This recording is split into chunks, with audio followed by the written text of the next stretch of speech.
So welcome to another video. ഞാൻ ഹിമാലയൻ്റെ touring video ഇറക്കുന്നതിന് മുമ്പേ ഒരു കോൾ ഇട്ടായിരുന്നു.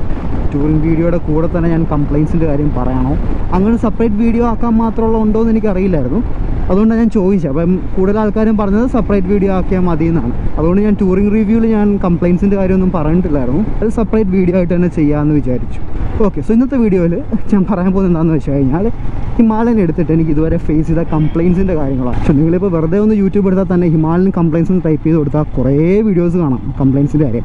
സോ അതെല്ലാം കണ്ട് ഈ വണ്ടി ഫുൾ കംപ്ലയിൻസ് ആണ്, എടുക്കാനേ കൊള്ളില്ല അങ്ങനെയൊന്നും വിചാരിക്കരുത്. കാരണം കംപ്ലയിൻസ് എന്ന് പറയുന്നത് എല്ലാ വണ്ടിക്കും വരുന്നതാണ്. ഇപ്പം ഹിമാലയൻ്റെ കംപ്ലയിൻസ് ഒക്കെ ഇത്രയും പ്രോമിനൻ്റായി നിൽക്കാനുള്ള ഒരു കാര്യം എന്താണെന്ന് വെച്ച് കഴിഞ്ഞാൽ വണ്ടി കുറേ ആൾക്കാർ ഇഷ്ടപ്പെടുന്നൊരു വണ്ടിയാണ്. ഇപ്പോൾ ഹിമാലയൻ ആണെങ്കിലും കുറേയധികം വണ്ടികൾ പോലെ തന്നെ ഒരുപാട് ഫാൻ ബേസ് ഉള്ളൊരു വണ്ടിയാണ്. അപ്പം കുറേ ആൾക്കാർക്ക് എടുക്കാൻ താല്പര്യമുള്ള വണ്ടിയാണ്. അപ്പോൾ അങ്ങനെ ഡിമാൻഡ് വരുമ്പോഴാണ് അതിൻ്റെ പ്രശ്നങ്ങൾ അറിയാനും ആൾക്കാർ കൂടും. ലൈക്ക് അതിനും വ്യൂവേഴ്സ് കൂടും, ആ കണ്ടൻറ്റ് കൺസ്യൂം ചെയ്യാനും ആൾക്കാർ കാണും. സോ അതുകൊണ്ടാണ് അങ്ങനത്തെ വീഡിയോസ് ഒരുപാട് പിന്നെ റിലീസ് ചെയ്യുന്നത്. ഒരു പരിധിവരെ അതുകൊണ്ടാണ്. പക്ഷേ സത്യസന്ധമായിട്ട് പറഞ്ഞു കഴിഞ്ഞാൽ ഹിമാലയൻ്റെ പോലെ തന്നെ ഫാൻ ഫോളോയിങ്ങും അല്ലെങ്കിൽ ഡിമാൻഡും ഉള്ള പല വണ്ടികളും ഇത്രയും കംപ്ലയിൻസ് ഇല്ലാത്ത വണ്ടികളും ഉണ്ട്. റോയൽ എൻഫീൽഡ് പൊതുവേ കംപ്ലയിൻസിന് പേര് കേട്ട ഒരു കമ്പനിയാണ്. അതായത് ബിൽഡ് ക്വാളിറ്റി പൊതുവേ അവരുടെ അത്രയും നല്ലതായിരിക്കില്ല. ആൻഡ് അവർ കംപ്ലയിൻസ് റെക്ടിഫൈ ചെയ്യുന്നത് എങ്ങനെയാണെന്ന് വെച്ച് കഴിഞ്ഞാൽ ഒരു വണ്ടി ഇറക്കിയിട്ട് ആ വണ്ടിയിൽ നിന്ന് കിട്ടുന്ന ഫീഡ്ബാക്ക് വെച്ചിട്ടാണ്. പൊതുവേ അങ്ങനെയാണ് എൻഫീൽഡിൻ്റെ വണ്ടികൾ അവർ ചെയ്യുന്നത്. അതുകൊണ്ട് തന്നെയാണ് അവർക്ക് കുറേ പേരുദോഷം കിട്ടുന്നത്. കാരണം ഹിമാലയൻ തന്നെ ആണെങ്കിലും ഫസ്റ്റ് വണ്ടി ഇറങ്ങിയ സമയത്ത് കുറേ കംപ്ലയിൻസ് ആയിരുന്നു. ബേസിക്കലി അത് മേടിക്കുന്ന ആൾക്കാരത് ടെസ്റ്റ് ചെയ്യട്ടെ എന്നൊരു മൈൻഡ് സെറ്റ് ആയിരുന്നു. അതുകൊണ്ട് തന്നെ ഒരുപാട് കംപ്ലയിൻസ് ആണ് വണ്ടിയിൽ വന്നത്. അപ്പം ആ കംപ്ലയിൻസ് ഒക്കെ റെക്ടിഫൈ ചെയ്തുകൊണ്ട് അല്ലെങ്കിൽ മാക്സിമം അവർക്ക് പറ്റുന്ന പോലെ ആ കംപ്ലയിൻസ് ഒക്കെ കറക്റ്റ് ചെയ്യാൻ നോക്കിയാണ് അവർ BS4 ഇറക്കിയത്. അപ്പോൾ BS4ൽ കുറേയധികം കംപ്ലയിൻസ് ഒഴിവായി, നല്ലൊരു മോഡലായിരുന്നു. അത് കഴിഞ്ഞിട്ട് അതിലും കുറച്ച് കംപ്ലയിൻസ് ഉണ്ടായിരുന്നൊക്കെ അവർ BS6 റെഡിയാക്കാൻ നോക്കി. അപ്പോൾ BS6 എത്തിയപ്പോൾ അവിടെ പുതിയ കുറേ കംപ്ലയിൻസ് വന്നു. അതൊക്കെ റെക്ടിഫൈ ചെയ്ത് രണ്ടാമത്തെ വേർഷൻ ഇറക്കി. അതായത് 2021 വേർഷൻ ഇറക്കി BS6ൻ്റെ തന്നെ ആണെങ്കിലും. അതും കഴിഞ്ഞിട്ട് 2021 വേർഷൻ ഇറക്കിയപ്പോൾ അതിലും കുറേ കംപ്ലയിൻസ്. പിന്നെ അതൊക്കെ ഫിക്സ് ചെയ്ത് 2021 വേർഷൻ്റെ തന്നെ പുതിയ ബാച്ച് ഇറക്കി കംപ്ലയിൻസ് ഫിക്സ് ചെയ്തുകൊണ്ട് അങ്ങനെ കസ്റ്റമേഴ്സിൻ്റെ അടുത്തു നിന്ന് റിയൽ ടൈം ഫീഡ്ബാക്ക് എടുത്തിട്ട് കംപ്ലയിൻസ് ഒക്കെ ഫിക്സ് ചെയ്യുന്നൊരു ഹിസ്റ്ററി റോയൽ എൻഫീൽഡിനുള്ളതാണ്. അതുകൊണ്ട് തന്നെയാണ് അവരുടെ വണ്ടികൾക്ക് പൊതുവേ കുറേയധികം കംപ്ലയിൻസ് റിപ്പോർട്ട് ചെയ്യുന്നത്. സോ റോയൽ എൻഫീൽഡ് ഈ ഒരു ഫോർമാറ്റ് അഡ്രസ് ചെയ്യുന്ന ടൈമും വളരെയധികം കഴിഞ്ഞിരിക്കുന്നു. കാരണം അവർ പ്രോപ്പറായിട്ട് ടെസ്റ്റ് ചെയ്ത് വണ്ടി ഇറക്കാനുള്ള ലെവലാകണം. കാരണം ഇപ്പോൾ കോമ്പറ്റീറ്റേഴ്സ് എല്ലാം അങ്ങനെയാണ്. ഞാൻ ജസ്റ്റ് ഒന്ന് പറഞ്ഞതേ ഉള്ളൂ ഇൻട്രൊഡക്ഷൻ്റെ കാര്യത്തിൽ. ഇപ്പോൾ ഞാനിപ്പം ഒരുപാട് കംപ്ലയിൻസ് ഫേസ് ചെയ്ത് മടുത്തിരിക്കുകയൊന്നുമല്ല, എന്നാലും ഞാൻ ഫേസ് ചെയ്ത കുറച്ച് കംപ്ലയിൻസിൻ്റെ കാര്യം ഞാൻ പറയാം. എനിക്ക് ഇതിനു മുമ്പ് ഉണ്ടായിരുന്ന വണ്ടിയും റോയൽ എൻഫീൽഡിൻ്റെ തന്നെ ആയതുകൊണ്ട് എനിക്കറിയാം ലൈക്ക് അവരുടെ ഒരു അപ്രോച്ച് എങ്ങനെയാണെന്നറിയാം, അവരുടെ സർവീസ് സെൻറ്റേഴ്സിൻ്റെ രീതി അറിയാം. അതൊക്കെ അറിഞ്ഞുകൊണ്ട് തന്നെയാണ് ഞാൻ ഹിമാലയൻ എടുത്തത്. ലൈക്ക് ഈവൻ ദോ കംപ്ലയിൻസ് ഒക്കെ കിട്ടുന്നൊരു വണ്ടിയാണെന്ന് അറിഞ്ഞിട്ടും ഞാൻ ഹിമാലയൻ എടുത്തത് അതുകൊണ്ട് തന്നെയാണ്. സോ ഈ വണ്ടി എടുത്തിട്ട് എനിക്ക് കിട്ടിയ കുറച്ച് കംപ്ലയിൻസിൻ്റെ കാര്യം ഞാൻ പറയാം. ഫസ്റ്റ്ലി മേജർ കംപ്ലയിൻസ് ഒന്നും എനിക്ക് വന്നിട്ടില്ല, എന്തോ ഭാഗ്യവശാൽ മേജർ കംപ്ലയിൻസ് ഒന്നും വന്നിട്ടില്ല. ഞാൻ പറയുമ്പോൾ 2021 BS6 ഹിമാലയൻ എടുത്ത കുറേ പേര് കുറേ കംപ്ലയിൻസ് വന്നിട്ടുണ്ടല്ലോ, പണി കിട്ടിയിട്ടുണ്ട് എനിക്കെന്നൊക്കെ പറയുന്നുണ്ട്. ശരിയാണ്, അങ്ങനെ പണി കിട്ടിയ കുറേ അധികം ആൾക്കാരുണ്ട്. പക്ഷേ ഇപ്പോൾ ഇറങ്ങുന്ന ഹിമാലയന് അത്രയും കംപ്ലയിൻസ് ഇല്ല എന്നാണ് എൻ്റെ അഭിപ്രായം. കാരണം റോയൽ എൻഫീൽഡ് തന്നെ പറഞ്ഞത് ജൂലൈ കഴിഞ്ഞിട്ട് ഇറങ്ങിയ പുതിയ ബാച്ച് വണ്ടികളിൽ അവർ കുറേ ഫിക്സ് ചെയ്തിട്ടാണ് ഇറക്കിയത്. അതായത് ആദ്യം ഇറങ്ങിയ ബാച്ചിൽ വന്ന കംപ്ലയിൻസ് അവർ ഫിക്സ് ചെയ്താണ് ഇറക്കിയത്. എനിക്കത് ശരിയാണെന്ന് ഒരു പരിധിവരെ തോന്നുന്നുണ്ട്. കാരണം എൻ്റെ വണ്ടിയിൽ എനിക്കതുപോലെ മേജർ കംപ്ലയിൻസ് ഒന്നും വന്നിട്ടില്ല. അതല്ലാതെ വേറെ ഞാൻ വണ്ടി എടുത്ത ആൾക്കാരുടെ ചോദിച്ചു വെച്ചിട്ടും ആ ഒരു ടൈം പീരീഡ് കഴിഞ്ഞ്, അതായത് ഒരു ഒക്ടോബർ നവംബർ ആ റേഞ്ചിലൊക്കെ വണ്ടി ഡെലിവർ ആയവർക്ക് ഇത്രയും കംപ്ലയിൻസ് ഫേസ് ചെയ്യുന്നതായിട്ടൊന്നും കണ്ടിട്ടില്ല. എന്നാലും എനിക്ക് ഫേസ് ചെയ്ത ഇഷ്യൂസൊക്കെ ഞാൻ അവിടെ പറഞ്ഞിട്ട് പറയാം. വണ്ടിയുടെ ഫസ്റ്റ് സർവീസ് കഴിയുന്നവരെ പ്രത്യേകിച്ച് വലിയ പ്രശ്നങ്ങളൊന്നും ഇല്ലായിരുന്നു. ഫസ്റ്റ് സർവീസ് കഴിഞ്ഞിട്ട് എനിക്ക് ആദ്യം തന്നെ വന്നൊരു ഇഷ്യൂ ആണ് വണ്ടിയുടെ ബാക്കിലെ സസ്പെൻഷൻ ഉണ്ടല്ലോ, ആ സസ്പെൻഷൻ അവിടെ നിന്ന് ഒരു കീ ശബ്ദം, ഒരു ഹിഞ്ചിൽ നമ്മൾ ഓലിട്ടില്ലെങ്കിൽ കേൾക്കുന്ന ശബ്ദം തന്നെ, മെക്കാനിക്കൽ പാർട്ട് എവിടെ ഒരയുന്ന പോലത്തെ ശബ്ദം. ജസ്റ്റ് നമ്മൾ വണ്ടിയുടെ സസ്പെൻഷൻ ഒന്ന് പ്ലേ ചെയ്ത് നോക്കിക്കഴിഞ്ഞാൽ അറിയാൻ പറ്റും. അങ്ങനെ നല്ല ശബ്ദം ഉണ്ടായിരുന്നു. ഞാനപ്പോൾ ഫസ്റ്റ് തന്നെ സർവീസ് സെൻറ്ററിൽ ഒന്ന് കൊണ്ടുപോയി നോക്കി. സർവീസ് സെൻറ്ററിൽ കൊണ്ടുപോയപ്പോഴത്തേക്കിനും അവർ പറഞ്ഞത് എന്താണെന്നറിയില്ല, നോക്കാമെന്നൊക്കെ പറഞ്ഞു. പ്രത്യേകിച്ച് അവർക്കൊന്നും ചെയ്യാൻ പറ്റിയില്ല. അത് കഴിഞ്ഞിട്ട് ഞാൻ നേരെ ചെയ്തെന്താണെന്ന് വെച്ച് കഴിഞ്ഞാൽ ഞാൻ ഇതിനു മുമ്പ് എൻ്റെ ഫ്രീ സർവീസൊക്കെ കഴിഞ്ഞപ്പോൾ പഴയ വണ്ടി ഞാൻ കൊടുത്തുകൊണ്ടിരുന്നത് ഇവിടെ കാക്കനാട് ബുള്ളറ്റ് സ്റ്റുഡിയോയിലായിരുന്നു.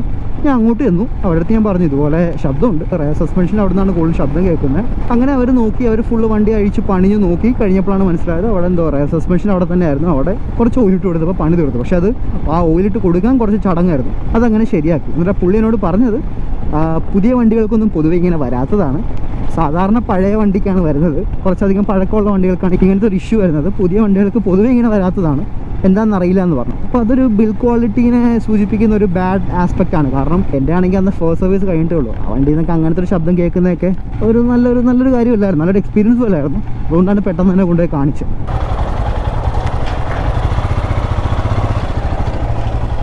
ഞങ്ങളിവിടെ ഒരു നല്ല വഴിയുണ്ട് എന്ന് പറഞ്ഞിട്ട് ആ വഴി വന്നതാണ്.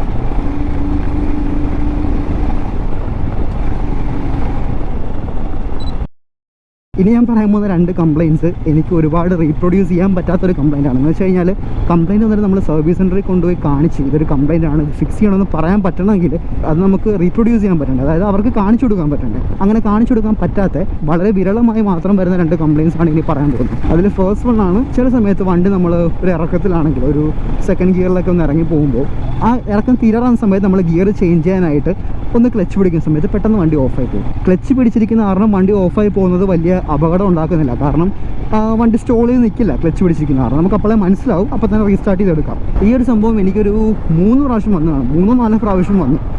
അത് ഞാൻ പിന്നെ റീപ്രൊഡ്യൂസ് ചെയ്യാൻ നോക്കിയിട്ട് പറ്റില്ല. അതായത് ഞാൻ ഇതുപോലെ തന്നെ പതുക്കെ വന്നിട്ട് സെക്കൻഡ് ഗിയറിൽ വന്നിട്ട് ഗിയർ മാറ്റി വണ്ടി നിൽക്കുമോ നോക്കാൻ നോക്കിയിട്ട് പറ്റിയിട്ടില്ല. പക്ഷേ ഇത് വലിയൊരു അത്ര ഞാൻ കൺസേൺ ആവാത്തൊരു ഇഷ്യൂ ആണ്, അപകടകരമായ സംഭവമൊന്നുമല്ല, അതുകൊണ്ട് കുഴപ്പമില്ല. പക്ഷേ ഇത് ഫ്രീക്വൻ്റ് ആയിട്ട് വന്നു കഴിഞ്ഞാൽ എന്തായാലും കൊണ്ടുപോയി കാണിക്കേണ്ട ഒരു കാര്യമാണ്. പിന്നെ മൂന്നാമത്തെ ഇഷ്യൂ ആണ്, ഇതും അതുപോലെ തന്നെ അധികം റീപ്രൊഡ്യൂസ് ചെയ്യാൻ പറ്റാത്ത വേറൊരു കാര്യമാണ്. പക്ഷേ ഇതെന്നെ കുറച്ചുകൂടി അനോയ് ചെയ്യുന്ന അല്ലെങ്കിൽ കുറച്ചുകൂടി വറി ചെയ്യുന്ന ഒരു കാര്യമാണ്. എന്താണെന്ന് വെച്ച് കഴിഞ്ഞാൽ സപ്പോസ് നമ്മളിങ്ങനെ 5th ഗിയറിൽ പോകണം, അതായത് 4th ഗിയറിൽ നിന്ന് 5th പെട്ടെന്ന് വണ്ടി മാറ്റിയിട്ട് ഒന്ന് റേസ് ചെയ്ത് പോകുന്ന സമയത്ത് പെട്ടെന്ന് വണ്ടി ന്യൂട്രൽ ആയാൽ എങ്ങനെയാണോ അതുപോലെ പെരുമാറും. സോ ബേസിക്കലി എനിക്ക് തോന്നുന്നത് എന്താണെന്ന് വെച്ച് കഴിഞ്ഞാൽ 5th പ്രോപ്പറായിട്ട് ഗിയർ വീഴാത്തതാണ് പ്രശ്നം വരുന്നത്. അപ്പോൾ 4th-നും 5th-നും ഇടയ്ക്ക് സ്റ്റക്കായി നിൽക്കുന്ന പോലെ ആ സമയത്ത് ഗിയർ പൊസിഷൻ ഇൻഡിക്കേറ്റർ നോക്കിക്കഴിഞ്ഞാൽ ഗിയർ പൊസിഷൻ ഇൻഡിക്കേറ്ററിൻ്റെ അവിടെ ജസ്റ്റ് ഒരു വര കാണിക്കും. അതായത് നമ്മൾ ഓരോ ഗിയർ ചേഞ്ച് ചെയ്യുന്നതിനിടയ്ക്ക് ഇപ്പോൾ 4th-ന്ന് 5th പോകുന്ന വഴിക്ക് ഒരു വര വരും, അതായത് ഒരു ഗിയറിലും അല്ല എന്ന രീതിയിൽ, എന്നിട്ടാണ് 5th വരുന്നത്. ഇപ്പോൾ ചില സമയത്ത് അവിടെ സ്റ്റക്കായി നിൽക്കും, അത് 5 കാണിക്കും, 5 കാണിച്ചിട്ട് പെട്ടെന്ന് ആ വര വരും. പെട്ടെന്ന് വര വന്നിട്ട് വണ്ടി ന്യൂട്രൽ ആയാൽ എങ്ങനെയാണോ അതുപോലെ പെരുമാറും, അതായത് വണ്ടി ചുമ്മാ കിടന്ന് റേസ് ആവും. ഭയങ്കര അനോയിങ് ആണ് ഒന്നാമത്തെ കാര്യം. കാരണം നമ്മൾ പെട്ടെന്ന് ആ വണ്ടി എടുത്ത് പോകുന്ന സമയത്ത് 4th കഴിഞ്ഞ് 5th പെട്ടെന്ന് പോകുന്ന സമയത്തായിരിക്കും പെട്ടെന്ന് ആ സ്റ്റോൾ വരുന്നത്. ഇപ്പോൾ നമ്മൾ എക്സ്പെക്ട് ചെയ്യുന്നത് ആ പവർ ഔട്ട്പുട്ടിൽ വണ്ടി കയറി പോകുമെന്നാണ്, ഇപ്പോൾ ഓവർടേക്ക് ചെയ്യുമ്പോൾ എന്ന് വിചാരിക്കും. പക്ഷേ പെട്ടെന്ന് ആ പവർ കിട്ടാതെ വണ്ടി അവിടെ ന്യൂട്രൽ ആയ പോലെ പെരുമാറും. സോ അതൊരു വളരെ ബാഡായ ഒരു കാര്യമാണ്. പക്ഷേ ഇതിൻ്റെ ഒരു കുഴപ്പം എന്താണെന്ന് വെച്ചാൽ ഇത് എനിക്ക് 3-4 തവണ വന്നിട്ടുള്ളൂ. ഗിയർ പ്രോപ്പറായിട്ട് ഇടാത്തതാണെന്ന് ചോദിച്ചാൽ അല്ല, കാരണം ഞാൻ എല്ലാ പ്രാവശ്യവും പിന്നെ മേക്ക് ഷുവർ ചെയ്യാറുണ്ട്, ഞാൻ നല്ലോണം ചവിട്ടി തന്നെ ഗിയർ ഇടാറുണ്ടെന്ന് മേക്ക് ഷുവർ ചെയ്യാറുണ്ട്. പിന്നെ കറക്റ്റ് ടൈമിലാണ് ഷിഫ്റ്റ് ചെയ്യുന്നത്. എന്തായാലും അങ്ങനെ ഒരു പ്രശ്നമുണ്ട്. ഇപ്പം ഞാൻ റോട്ടിൽ പോകുന്ന സമയത്ത് എൻ്റെ ചുറ്റുമുള്ള വണ്ടിയിലുള്ള ആൾക്കാർ വിചാരിക്കും ഇവന് വണ്ടി ഓടിക്കാൻ അറിയത്തില്ലെന്ന് പറയും. എന്തായാലും ഇതൊരു കംപ്ലയിൻ്റ് ആണ്, അതെനിക്ക് അവരോട് പറഞ്ഞു കൊടുക്കാൻ പറ്റില്ലല്ലോ. ഇതൊരു സീരിയസ് ഇഷ്യൂ തന്നെയാണ്. ഇത് ഒരുപാട് ഫ്രീക്വൻ്റ് ആയിട്ട് വന്നു തുടങ്ങിക്കഴിഞ്ഞാൽ ഒന്ന് എഞ്ചിനും ഗിയർ ബോക്സിനൊക്കെ നല്ല കേടാണ് ഈ സംഭവം. ഫ്രീക്വൻ്റ് ആയിട്ട് വന്നു തുടങ്ങിക്കഴിഞ്ഞാൽ ആ നിമിഷം ഞാൻ കൊണ്ടുപോയി കാണിക്കാൻ പോകുന്ന കാര്യമായിരിക്കും ഇത്. ഞാൻ എന്തായാലും സെക്കൻഡ് സർവീസിന് വണ്ടി കൊടുക്കുന്ന സമയത്ത് ഇതെന്തായാലും മെൻഷൻ ചെയ്യും. പക്ഷേ എനിക്ക് തോന്നുന്നില്ല അവർക്ക് റീപ്രൊഡ്യൂസ് ചെയ്യാൻ പറ്റാത്ത സ്ഥിതിയിൽ ഫിക്സ് ചെയ്യാൻ പറ്റുമെന്ന്. ആ പ്രതീക്ഷകളൊന്നുമില്ല, പക്ഷേ എന്നാലും ഞാൻ ജസ്റ്റ് ഒന്ന് പറഞ്ഞു നോക്കും. പിന്നെ അടുത്തൊരു പ്രശ്നമാണ് വണ്ടിയുടെ ബ്രേക്ക് പിടിക്കുമ്പോൾ എപ്പോഴും ഒരു കീ ശബ്ദം കേൾക്കും. ബ്രേക്ക് പിടിക്കുമ്പോൾ നമ്മൾ ഈ ലോറിയൊക്കെ ബ്രേക്ക് പിടിക്കുമ്പോൾ കേൾക്കുന്നതിൻ്റെ ഒരു ചെറിയ വേർഷൻ. അത് എല്ലാ വണ്ടികൾക്കും ഉള്ളതാണെന്ന് എനിക്കറിയില്ല. ഞാൻ മാക്സിമം ഡിസ്കൊക്കെ ക്ലീൻ ചെയ്ത് വെക്കാൻ നോക്കും, എന്നാലും ആ ശബ്ദം വരാറുണ്ട്.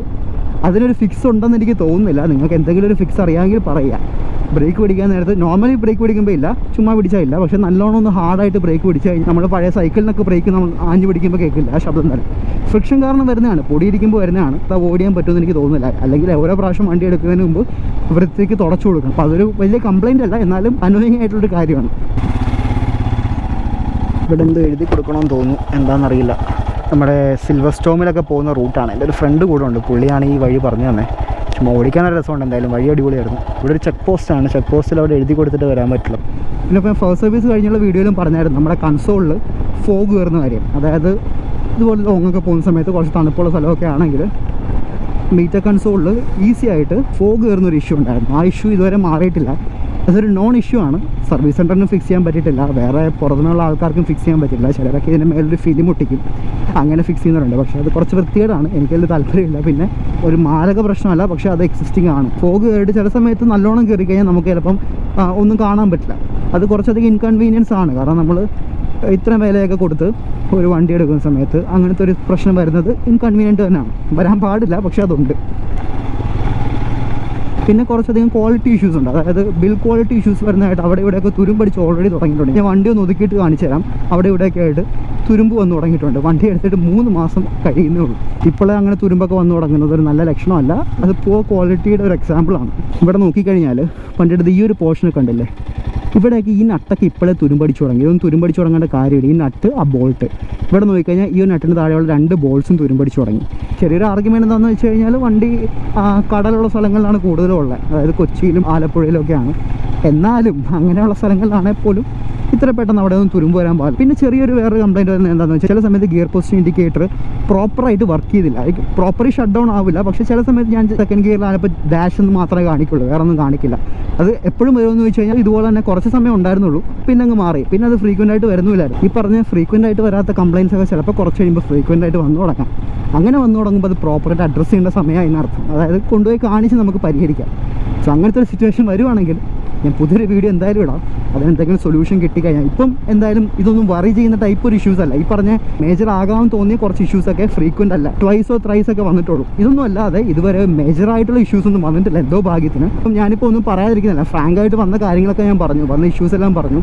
നിങ്ങൾ ചിലപ്പോൾ ഇനി ഇവിടെ വണ്ടി ഓഫായി പോയി, വണ്ടി ഓൺ ആവുന്നില്ല, അങ്ങനത്തെ വലിയ വലിയ ഇഷ്യൂ കേൾക്കാൻ വന്നതാണെങ്കിൽ ചിലപ്പോൾ ഡിസപ്പോയിൻറ്റഡ് ആകും. പക്ഷേ ഞാൻ ഫ്രാങ്കായിട്ടും വളരെ ഓണസ്റ്റ് ആയിട്ടാണ് വീഡിയോ ചെയ്തത്. എല്ലാ സൈഡും നമ്മൾ അറിയണമല്ലോ. ഇപ്പോൾ കംപ്ലയിൻസ് ഒരുപാട് ഉള്ളവരുണ്ട്, ഒരുപാട് ഇല്ലാത്ത ആൾക്കാരും അതുപോലെ ഉണ്ട്. ഇപ്പം എൻ്റെ കേസ് മാത്രമാണ് ഞാൻ പറഞ്ഞത്. എനിക്കും ടോട്ടലി വിത്തൗട്ട് എനി കംപ്ലയിൻസ് അല്ല, കുറേ ഇഷ്യൂസ് ഉണ്ട്. ആ ഇഷ്യൂസൊക്കെ ഞാൻ പറഞ്ഞു. ഇതുപോലെ എപ്പോഴും ഓണേഴ്സിൻ്റെ റിവ്യൂസ് എടുക്കാൻ നോക്കുക, അതായത് ഓണേഴ്സിൻ്റെ അടുത്ത് ചോദിച്ച് കംപ്ലയിൻസ് മനസ്സിലാക്കാൻ നോക്കുക. എക്സാക്ട് സംഭവം കിട്ടും. അതായത് ചുമ്മാ വണ്ടി എടുത്ത് റിവ്യൂ ചെയ്യുന്ന ഒരാൾക്ക് ആ വണ്ടിയുടെ ഗുണങ്ങളും അല്ലെങ്കിൽ പൊതുവെ നോണായിട്ടുള്ള ദോഷങ്ങളൊക്കെ പറയാം. സ്വന്തം വണ്ടിയായിട്ടൊരു എക്സ്പീരിയൻസ് കിട്ടിയ ആൾക്ക് അയാളുടെ വണ്ടീനെ പറ്റി അയാൾക്ക് പറയാൻ പറ്റില്ല. അയാൾ വേറെ വണ്ടീനെ പറ്റിയല്ല പറയുന്നത്, അയാളുടെ വണ്ടീനെ പറ്റി. അതുപോലെ ഞാനും എൻ്റെ ഈ വണ്ടീനെ പറ്റിയാണ് പറയുന്നത്, വേറൊരു വണ്ടീനെ പറ്റിയല്ല, വേറൊരു ഹിമാലയനെ പറ്റിയല്ല, ഈ ഒരു ഹിമാലയനെ പറ്റിയാണ് ഞാൻ പറയുന്നത്. വേറൊരു ഹിമാലയനുള്ള ആളുടെ എക്സ്പീരിയൻസ് ചിലപ്പോൾ എൻറ്റയർലി ഡിഫറൻ്റ് ആയിരിക്കും. ചിലപ്പോൾ ഇതിനേക്കാളും നല്ല എക്സ്പീരിയൻസ് ആയിരിക്കും, ചിലപ്പോൾ ഇതിനേക്കാളും മോശം എക്സ്പീരിയൻസ് ആയിരിക്കും. അതൊക്കെ പല ഫാക്ടേഴ്സ് ഡിപ്പെൻഡ് ചെയ്യും, അതൊന്നും നമുക്ക് പറയാൻ പറ്റില്ല. അപ്പോൾ അത്രയൊക്കെ ഉള്ളൂ ഇന്നത്തെ വീഡിയോ. ഇഷ്ടപ്പെട്ടെന്ന് ഞാൻ വിചാരിക്കുന്നു. വീഡിയോ ഇഷ്ടപ്പെട്ടിട്ടുണ്ടെങ്കിൽ ചാനലിലെ വീഡിയോസൊക്കെ താല്പര്യമുള്ളവരാണെങ്കിൽ ചാനൽ എന്തായാലും സബ്സ്ക്രൈബ് ചെയ്യുക. ഈ വീഡിയോ ഇഷ്ടപ്പെട്ടുണ്ടെങ്കിൽ വീഡിയോ എന്തായാലും ലൈക്ക് ചെയ്യുക. So thanks for watching the video. See you soon.